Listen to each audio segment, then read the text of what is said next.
This is the Night Wolf howling at you, and today we're going to be taking a look at the masters of the WWE Universe, The Rock, the most electrifying man in WWEternia. I'm actually not sure why he's got the moniker the most electrifying man. I assume it has something to do with what he's referred to in the WWE, but again, I'm more familiar with The Rock from his movies than I am from the wrestling career, which apparently still goes on occasion. On the back of the box, we have The Rock at the top by himself. Nobody else is on there. Atop his throne in SmackDown Castle, the People's Champion rules all the lands from the Know Your Role Nation to the far reaches of the Jabroni Empire. We see the other figures from his line: The New Day, the Man-E Faces of Positivity. I actually kind of want to find out what that means exactly with him. The Rock, The Undertaker, Dead Man Walking, and Braun Strowman, Ruthless Monster Among Men. And he's got quite the beard going on there. I got this figure off of eBay. I put in a buy it now offer on it, which I knew at the time that the packaging was in the bad condition, which is why I got him for as quote cheap as I did, because a lot of people were wanting like $60, $70, even $100 for The Rock, and I wasn't going to pay that much for it because be honest, I don't like paying that much money for toys. Or at least I don't like paying that much of an upcharge after the fact. It's one of the reasons why I haven't gone out and gotten Duplo. But let's go ahead and take him out of his package, shall we? And look at the way that thing breaks.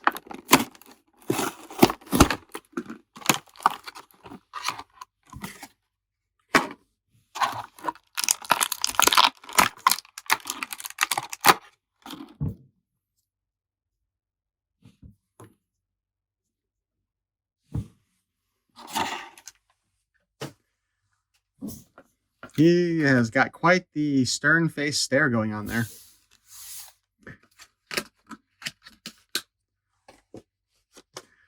Okay, so this is stupid. They taped his information card, to the package.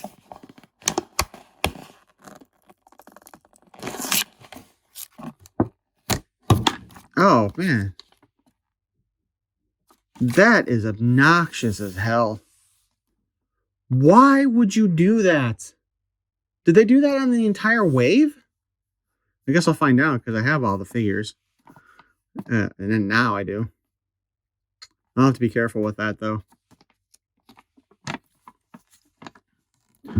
The Rock, the most electrifying man in WWEternia. The great battle has begun. A darkness threatens to consume WWEternia as a faction of evil superstars from the parts unknown to control the balance of power. But the heroic superstars accept the challenge and defend the planet and determine who are the masters of the WWE Universe. Height 6'5", weight 260 pounds. Superstar powers: electrifying bolts powered by the energy of the people. Foreign objects: the People's Mace and WWE Eternia Championship. Did they forget the word belt?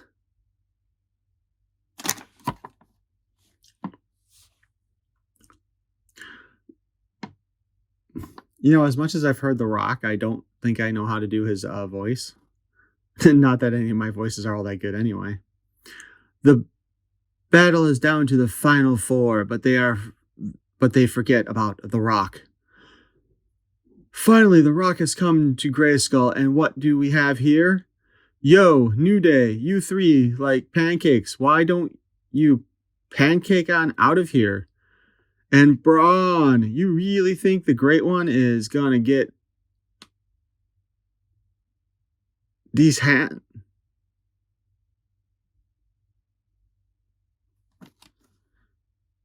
What the hell?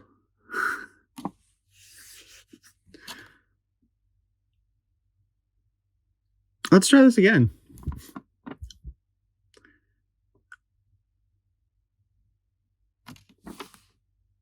Like, seriously, are they spelling shit wrong on here? Or is this how The Rock talked when he was in the WWE? The battle is down to the final four, but they forgot about The Rock. Finally, The Rock has come back to Grayskull. And what do we have here? Yo, New Day, you three like pancakes? Why don't you pancake on out of here? And Braun, you really think the Great One is gonna get these hands? I think. It doesn't matter what you think. Know your role and shut your mouth. And look, the biggest Rudy Poo of them all, Triple H. You want to control the people of WWEternia? You're going to have to get through the People's Champion if you smell what The Rock is cooking. Ah! I feel kind of embarrassed just reading that. Apparently he did too because he fell over. So, The Rock is, of course, Dwayne Douglas Johnson, born May 2nd, 1972. Thanks to our friend at Saturday Morning Cartoon Wrestling. He supplied me with the basic information of that he went to the University of Miami, 1991 national champ, played in the Canadian League for football.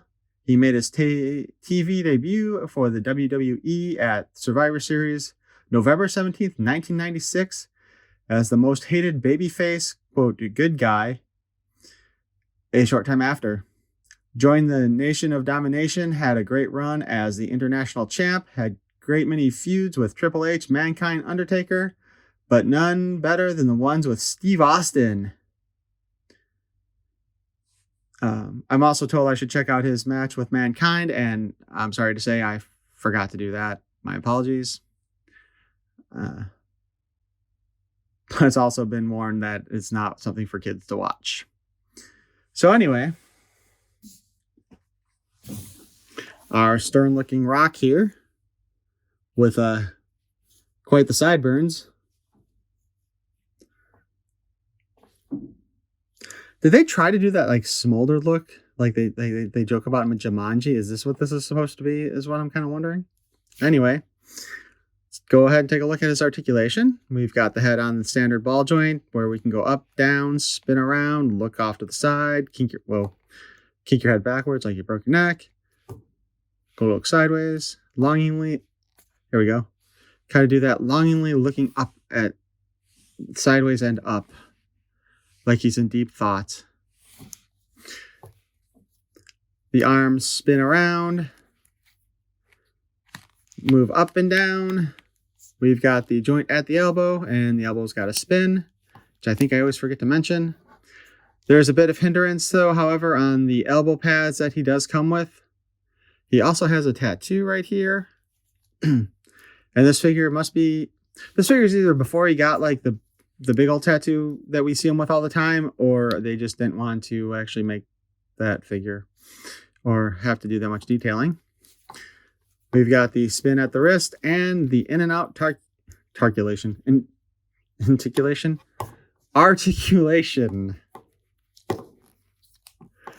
We can spin at the waist like a tornado.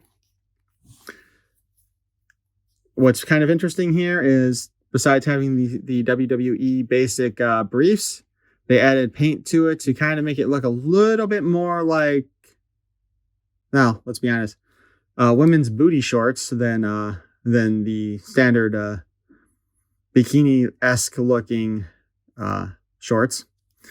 He can kick up that far. He can kick back that far. Then he bends at the kind of almost 90. Again, we do have some hindrance here at the knee pads.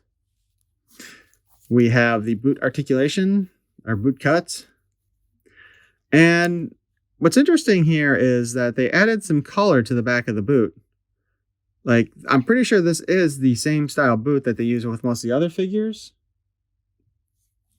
Like Triple H here. So it is the same boot. It just added the color to the back. I'm not sure why, but it looks like that is supposed to match with the skin. So maybe it's like kind of a patch of skin being shown on the back. I'm not familiar with this version of his wrestling costume. Of course, I'm not really familiar with any of his wrestling costumes. We do have the ankle articulation, a hinge going up and down, and a spin to go all around. Like all of our Origin style figures, he can be pulled apart into many different forms.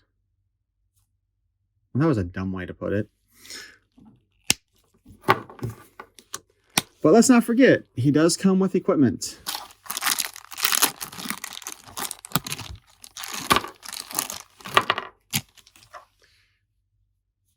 We have a big old mace here, which looks to me like it is, well, besides the fact that it's kind of bent from being in the package, it definitely looks like it falls more under the category of classics. Although that doesn't look right for that either, I don't think. To be honest, I kind of thought that he was going to come with the Origins one, because I think he came out. I thought he came out far enough in the line that the Origins had already started, and we had a Man at Arms. I'll have to double check when I can to see if this is, because it doesn't look right either. It looks like it's too big for classics also. So this may actually be a whole new piece. We've got his championship belt, and if you look here, it's got the WWE logo, plus it has the Grayskull swords from the Grayskull flag. Now that I think about it, that is actually the same logo that is on the wrestling ring too. You know, the sticker I screwed up when I tried to put it on. He's also got little blast effects. Looks like they molded us 2 of the same for this. And they are supposed to fit on the mace.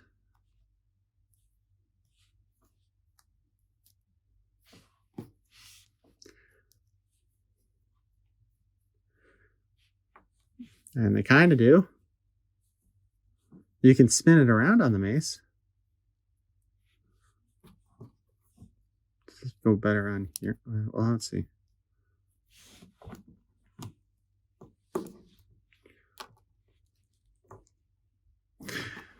All right. I'm just going to up and say it. Not one of the better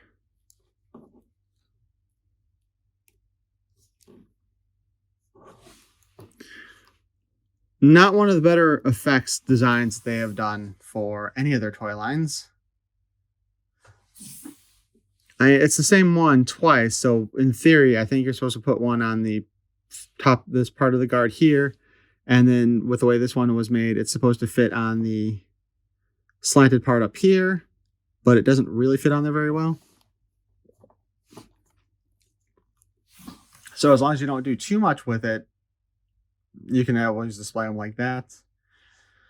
I am thinking that I will not be leaving those on there, because the moment this figure gets knocked over, those things are long gone. But we do have his championship belt. It's too bad it's not got some paint on here. But now, yeah, and it's actually too bad they didn't. It really is too bad they didn't go ahead and put like the metallic gold like they did on his armbands.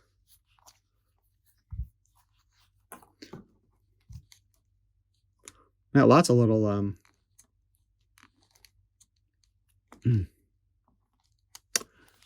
you know what? I think we're going to cheat this one. Or attempt to.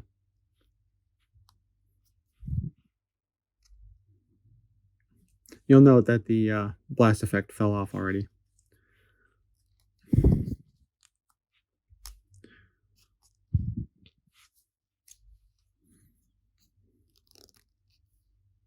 There we go. Do it about like that. Pull him apart. Put the belt on. Put him back together again.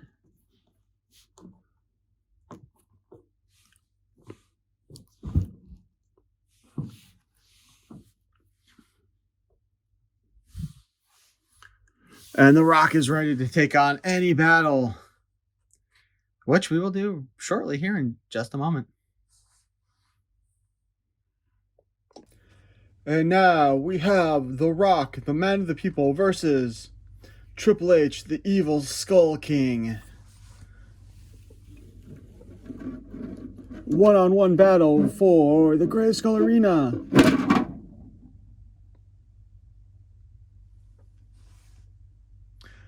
I'm not sure who won that one. The Rock is still kind of on well, The Rock is on his back. Shoulders aren't pinned down. Triple H is on his front, like he's getting back up again. So I guess we have to give this round to Triple H. Whoops.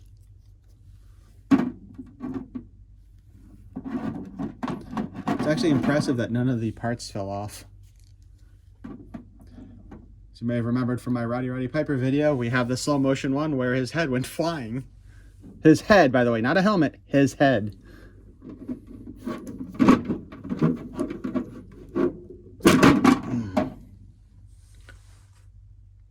No clear winner here either. Anyway, please feel free to like, comment, and subscribe, and wait for the slow motion. Peace and love.